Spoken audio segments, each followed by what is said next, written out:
बिस्मिल्लाहिर्रहमानिर्रहीम। अस्सलाम वालेकुम डियर लिसनर्स। हमेशा कोशिश करने वालों की और पॉजिटिव मुस्बत रहने वालों की जीत होती है।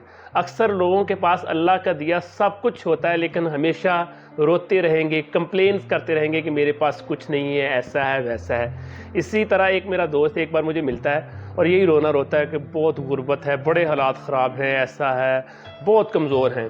साथ में एक मेरा दोस्त बैठा हुआ था। उस दोस्त के एक रिलेटिव्स की आंख का प्रॉब्लम था और डॉक्टर ने कहा कि ये आंख निकालना पड़ेगी।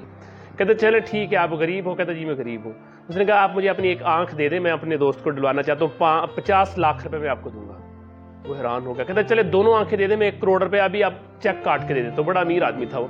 उसने कहा चले 5 करोड़ देता हूँ, अपने हाथ भी दोनों मुझे दे दें। तो वो बड़ा परेशान हो गया। उसने कहा भी ये देखें इतना, कहता ना ना मैं तो कुछ भी नहीं दूंगा। कहते देखें इतनी अल्लाह की नेमतें आपके पास है जिसकी कोई कीमत ही नहीं है और तुम ना शुक्री का इजहार कर रहे हो। अगर तुम मुस्बत सोच के साथ इन्हीं अपनी आंखों का इस्तेमाल करो, अपने हाथों का इस्तेमाल करो, तुम भी दुनिया के अमीर आदमी बन सकते हो। इंसान की सोच है जो उसको अमीर करती है और सोच ही इंसान को गरीब करती है।